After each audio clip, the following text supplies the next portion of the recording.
Армысыздар, Атамекен бизнес арнасында сол жағалау бағдарламасы және сіздермен бірге болатын мен Айжан Ілиясқызы. Биыл Қазақстанның экономикасына құйылатын шетелдік инвестициялар азайды.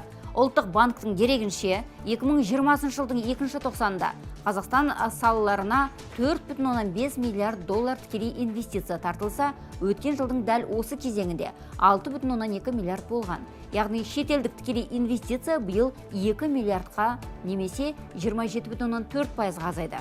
Оған өзге елдердегідей пандемия әсер еткені сөзсіз. Бірақ өзге де факторлары болуы мүмкін, қандай екен дәл қазір анықтаймыз, ол үшін спикерлерді таныстырайын. Махмет Сами Бора, инвестор, және Ләззат Жанмолдаева, экономист, Нұрғожа Қалиасқаров, IT саласындағы өнім басқарушысы, Ерсұлтан Жаңабаев, Қазақ Инвесттің Түркістан облысы аймақтық директоры. Сәлеметсіздер ме? Сәлеметсіздер.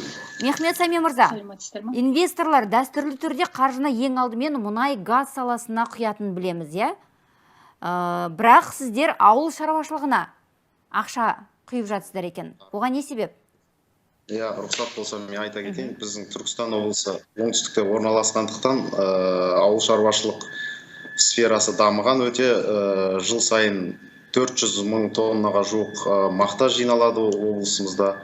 Сондықтан бұл кісілердің келіп, осы мақтадан май өңдеу зауытын іске қосуды жоспарлап отыр. Сол себепті. Жобаның құны қанша? 2,5 миллион доллар. 2,5 миллион. Ақша құйғаннан кейін демек оның қайтарымы да жақсы болуы тиіс. Сіздер қандай қайтарымнан үміттісіздер? Bir жылына 20 мың тонн май шығады. Сол майды ары қарай экспорттауға, жаңағы ішкі нарықта қолдануға содан қайтарым болады. Ләззат ханым, тікелей инвестициялар дамушы экономикалар үшін несімен маңызды? Енді жалпы мен қазір әріптестерімнің не айтып жатқаны толық маған естілмеді, бірақ дегенмен де жаңа сіз мұнай саласы деп жатсыз ғой, неге соған құймай осылай құйдыңыздар деп. Өйткені себебі бұл инвестицияның өзі біріншіден уақыт, екіншіден тәуекелділік. Кез келген инвестиция құйған кісі, яғни бұл біріншіден уақытын жоғалтады, екіншіден соның қайтарымы бола ма жоқ па ол белгісіз. Сондықтан тікелей инвестицияның оның маңыздылығы өте зор. Қазіргі таңда мынау IT технологияға көп біздің елімізде 5 жылдың ішінде 5 миллиардтан астам теңге құйылып жатыр.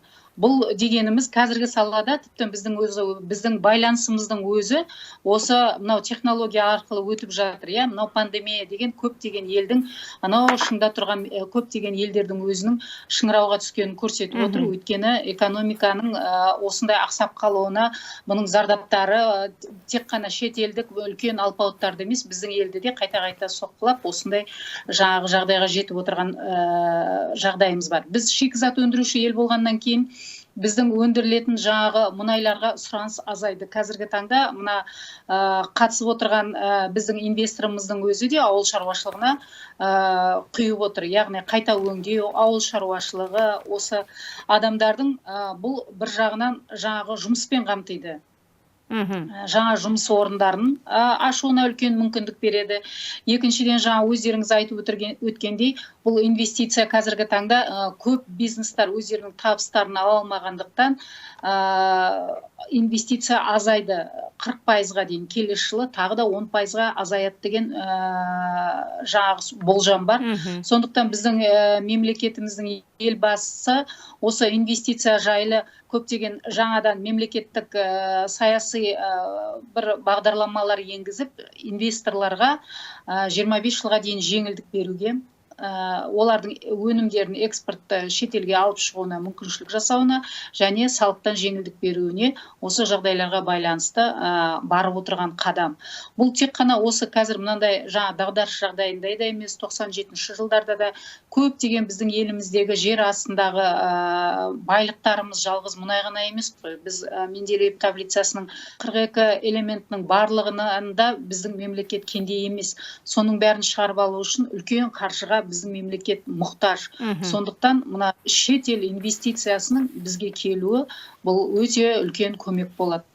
Енді жаңа шикізаттық емес деп айтып жатырсыз. Осы жерде мен де айта кететінім, бүгінде Қазақстанда экономиканың шикізаттық емес салаларында 200-ге жуық жоба жүзеге асырылуда. Ол көбінесе ауыл шаруашылығы, өнеркәсібі, машина жасау және компоненттер өндірісі, мұнай газ химиясы және химия өнеркәсібі, жаңартылған энергия көздері, көлік және логистика, басқалары да бар. Өткен жылы шетелдік инвесторлардың қатысуымен 1,1 миллиард сомасына барлығы 40 ірі жоба іске асырылды. 3,5 мың жұмыс орны ашылған. Осы орайдағы қазір назарларыңызға сызбаны ұсынсақ. Қазақстанның экономикасына құйылатын шетелдік инвестициялар азайғанын айттым. Нақты салаларға тоқталсам енді. Көлік және қоймалау секторларында 30,3%-ға, яғни 231 миллион долларға дейін төмендеген. Көтерме және бөлшек саудада 9,5%-ға, 722,5 миллион долларға дейін төмендеу байқалды. Ал өңдеуші өнеркәсіпте тікелей шетелдік инвестициялардың жалпы ағыны бір жылда күрт өсті. 102%-ға. Миллиондап айтсақ, 443,2 миллион долларға дейін. Қаржылық және сақтандыру қызметінде салымдар 67%-ға, ал кәсіби және ғылыми инвестицияларға 57%-ға ұлғайды. Бұл нені білдіреді? Яғни инвесторлар қазір бағыттарын ауыстырып жатыр. Нұрғожа мырза, енді расымен қазіргі пандемия инвесторлардың бағыттарын қайта қарауды үйреткен сияқты. Қазір IT саласын қаржыландырғысы келетіндер былтырғы жылмен салыстырғанда көп пе? Әрине, осы жылда біздің салада өзгерістер өте көп, және де қызығушылық өсіп отыр, және күрт өсіп отыр деп айтуға болады. Мысалы, біздің өзімізде жаңа 3 продукт, яғни өнім шығаруға тура келіп отыр. Мысалы, өте көп адам видео байланысқа сұраныс өскеннен кейін, біздің де мысалы қорғалған байланыс өнімін шығаруға шешім қабылдадық, және ұсынып отырмыз. Және де көптеген бізге түсіп жатқан сұраныстар жаңағы онлайн ортаға, компаниялардың онлайн ортаға, онлайн құралдарға, ауысқандарына байланысты көптеген сұраныстар түсіп жатыр. Сол себептен бізде мысалы контакт-центр, яғни контакт орталықтарға арналған продукт шығарып жатырмыз. Және де жалпы келесі жылдарға да жоспарланған инвестиция және клиенттердің қызығушылығы өте қатты өсіп жатыр. Соны байқап отырмыз. Клиенттер көп, ал инвесторлар ше, қаржы құйғысы келетін адамдар бар ма? Біздің компанияда мысалға біз өзіміз салып жатырмыз. Инвестицияны, яғни өзіміз құйып жатырмыз. Бірақ та әрине біз клиенттің қызығуына қараймыз. Ал биыл өте қатты біздің IT саламызға қызығушылық өскеннен кейін, біз де осы инвестициямызды көбейтейік деп жатырмыз. Және де басқа да мысалы инвестиция көздерін қарастырып жатырмыз, яғни сырттан да инвестиция тартуға мүмкіндіктерді қарастырып жатырмыз. Яғни ол жобаға байланысты. Егер жобаның қаржылық қайтарымы жақсы болса, онда инвесторлар қызыға тартылады. Солай емес пе? Әрине. Ал ондай жобалар біздің елімізде көп пе? Бүкіл әлемге әсер еткендей, біздің елімізге де қатты өсіп жатыр. Жалпы қарасақ, мысалы, ең негізгі мысалы кез келген құралға, яғни технологияға дайындығы, ол халықтың, тұтынушылардың сауатына байланысты. Ал биыл амалсыздан өте көп адам цифрлық, яғни диджитал құралдарға ауысып жатыр. Сол себептен сауат ашқан сайын біздің нарығымыз өсіп жатыр. Сондықтан сұраныс өте қатты өсіп жатыр. Сол себептен сұранысқа ие құралдарға инвесторлар өте қызығып жатыр. Мехмет Сами мырза, сіздер енді қазір ауыл шаруашылығы саласына қаржы құйып жатсыздар. Алдағы уақытта осы IT саласына бет бұру ойда бар ма? Достарым да бар. Arkadaşlarım да бар. Достарым да бар. Яғни сіздің достарыңыз IT саласына қаржы құйып, инвестициялық жобаны қаржыландырып жатыр, солай ма? Dürüst. Ерсұлтан мырза, жалпы Түркістан облысында қазіргі кезде қанша инвестициялық жоба жүзеге асып жатыр? Бізде қазір Түркістан облысы бойынша биыл пандемияға байланысты енді кішкене іске қосулар ендігі жылға ілгерілеп кеткен жобалар да бар, бірақ дегенмен де Түркістан қаласы бойынша, облыс бойынша жылдың соңына дейін біз әлі бір жаңағы мына Тұлпар май, мына Мехмет Сами Бора мырзаның жобасы бар. Бұл жобаның екінші этапы да болады. Тұлпар текстиль деген, яғни жаңа мен айтып кеткен болатындай 400 мың тонна мақта шығады біздің өңірде. Сол мақталарды өңдеу үшін бізге жаңағы жіп фабрикасы керек болады, текстиль фабрикасы керек болады. Сол мақсатта да бұл кісілерді шақырған болатынбыз жобаны іске асыруға. Сол сияқты жылдың соңына дейін әлі аймақтық карта бойынша да, өзіміздің инвест контракттар бойынша да бір 4 жобаны іске қосу деп жоспарлап отырмыз осы жылдың соңына дейін. Бірақ пандемияға байланысты бір қатар шетелдік жобалар жүзеге аспай қалып жатқанын да білеміз. Оған мысал Шымкенттегі жағдай.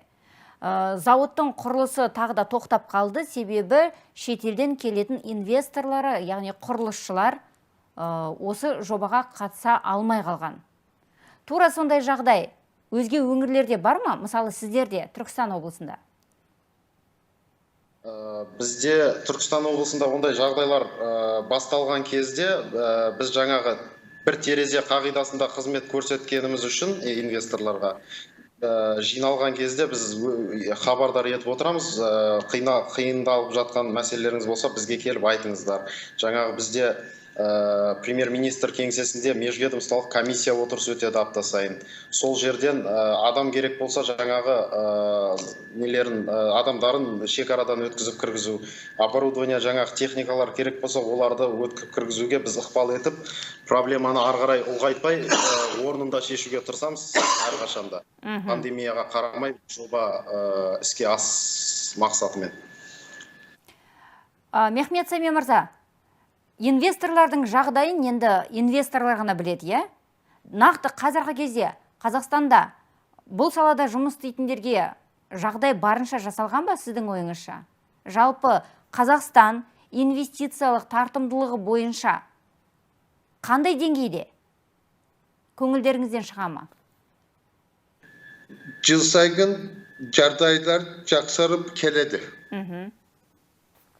Қазіргі кезде енді салықтық жеңілдіктер бар, бірқатар үкіметтік қолдаулар бар. Оның барлығы шетелдік инвесторлар үшін жеткілікті ме? Öte жеткілікті, себебі инвестор сатарты жағынан Қазақстан жорағы деңгейде. Осы орайда мен де айта кетейін, халықаралық сарапшылардың айтуынша бүгінде Қазақстанда қолайлы инвестициялық ахуал қалыптасқан екен. Осылайша Қазақстан 2019 жылы Doing Business, бизнесті жүргізу жеңілдігі рейтингінде 190 мемлекеттің ішінде 25-ші орынды иеленген. Яғни Қазақстанда жеңілдетілген салық режимі жұмыс істейді, ұлттық заңнама жетілдіруде, бұның барлығы осы инвестициялық климаттың жақсаруына септігін тигізген. Бірақ мына пандемия расында да қазір сәл әсер етіп, өздеріңіз көріп отырғанда 2020 жылы инвестициялық кіріс азайды 2 миллиардқа, 27,4%-ке. Ал 2019 жылы кіріс 6,2 миллиард теңге болған.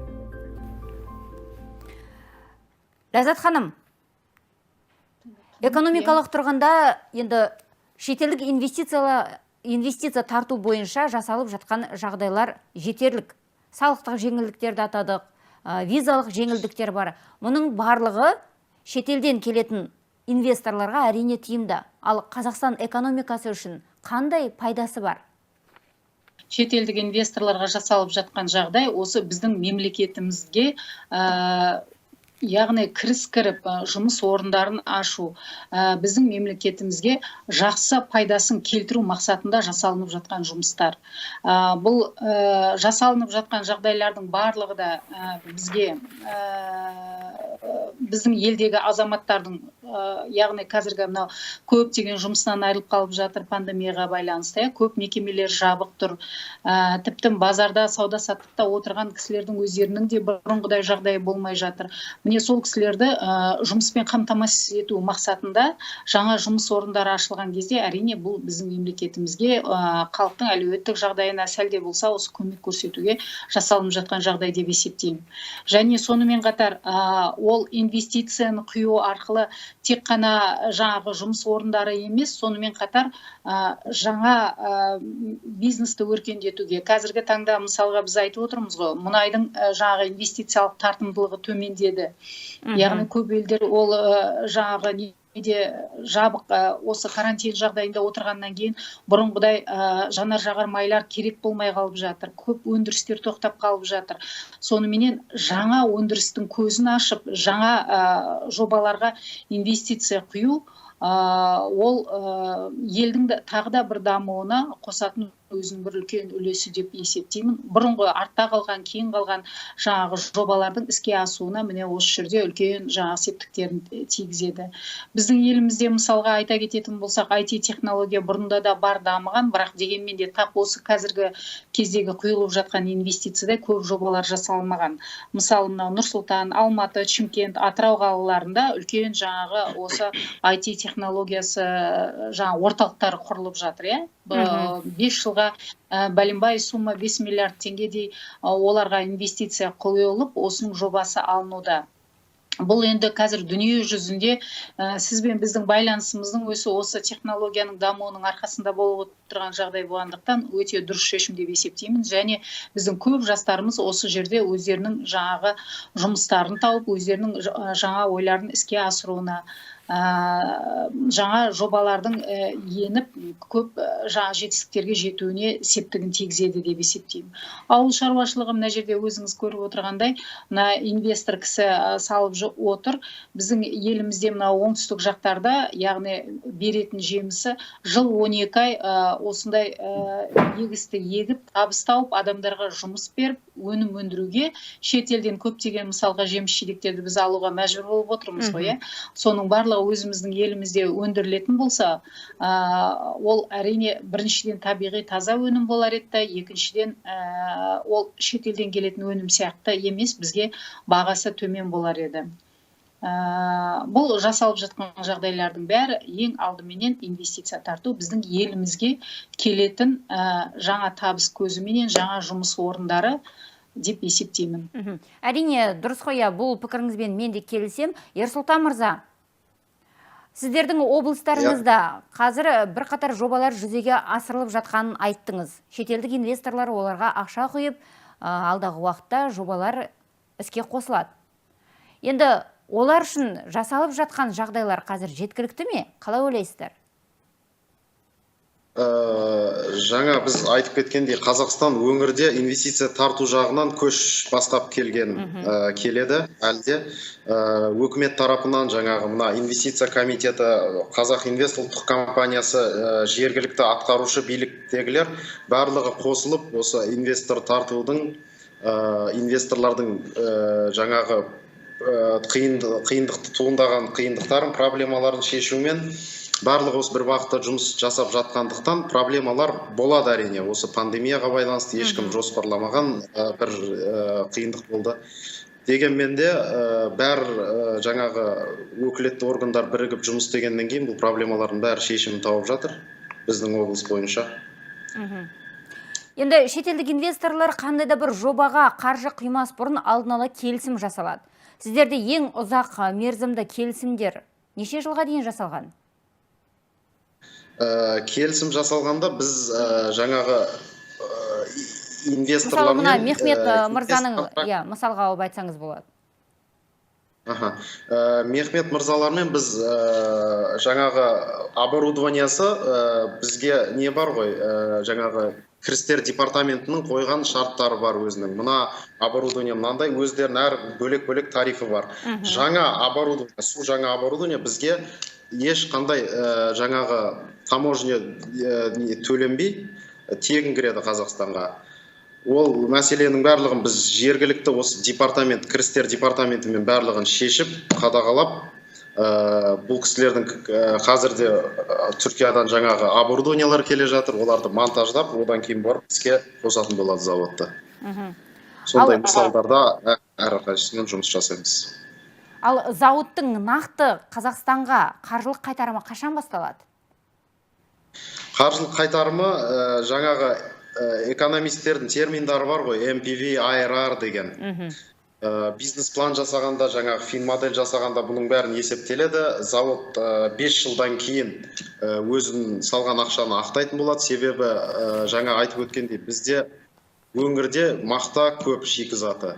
Соның бәрін мақтаның шетінен жаңағы май шығарып, бізде тек қана 18 миллион Қазақстан нарығы ғана емес, жаңағы Евразия не бар ғой, кеңестік бар ғой бізде, экономикалық одақ. Яғни 200 миллионға жуық бір нарыққа май шығарып сатайын деп отқан завод бұл. Сондықтан тек қана 18 миллион емес, яғни бұл жақта Ресейде бар, Арменияда бар, Белоруссияда бар, Қырғызстанда бар. Қазақстан бәрін қосқанда 200 миллиондық бір нарыққа сатқаннан кейін, әрине ол өте үлкен ұсынысқа ие болады деп ойлаймыз. Бұл жобалар алдағы уақытта жүзеге асып, біздің елімізге, экономикамызға өз оң ықпалын тигізеді деген ойдамыз. Нұрғожа мырза, соңғы сұрақ болсын, жалпы мына IT саласында жаңа жобалар көп пе? Біздің тәжірибемізде биыл өте қатты өсіп жатыр. Өйткені ең бастысы ол негізгі тізбек сондай болады ғой, яғни тұтынушы клиент бірінші, одан кейін біз сияқты компаниялар, яғни өндірушілер, және де біздің бизнеске ақшаны салып атқан инвесторлар. Енді ең негізгі бұл жерде роль ойнап жүрген әрине клиенттің көптігі және клиенттің қызығушылығы. Және де оның төлеуге дайын бағасы. Ал енді биыл жалпы өмір салты, адамдардың өмір салты өзгергеннен кейін және пайдаланып жатқан құралдардың, IT құралдардың әсіресе көбейгеннен кейін біздің салада клиенттер өте көп көбейіп жатыр. Және де жеке клиентті қарастырсақ, әрбір клиенттің күнде адам ретінде IT саласында, онлайн ортада өткізіп жатқан уақыты өскеннен кейін біздің құралдарымызға өте қатты сұраныс өсіп жатыр. Инвесторлар тарапынан? Инвесторлар, яғни клиент артынан келеді. Бірінші клиентіміз келеді. Клиентіміз өте қатты көбейіп жатыр. Сол себептен инвесторлардың да қызығушылығы өте қатты өсіп жатыр. Және өзіміздің да компания ретінде ұсыныс жасауға, жаңа өнім жасауға әрине қызығушылығымыз артып жатыр. Енді алдағы уақытта да осы қарқында жалғасады деген үміттеміз, себебі қазір әлем бойынша IT саласы қарқын алып келе жатыр. Бұл үрдістен біздің Қазақстанда қалыспайды деген сенімдемін. Құрметті спикерлер, байланысқа шыққандарыңызға көп рахмет. Амандықта жүздесейік. Бізге берілген уақыт осымен аяқталды. Құрметті көрермендер, назарларыңызға рахмет деймін, және сол жағалауда қабылданған кез келген құжат халық игілігіне жұмыс істесін.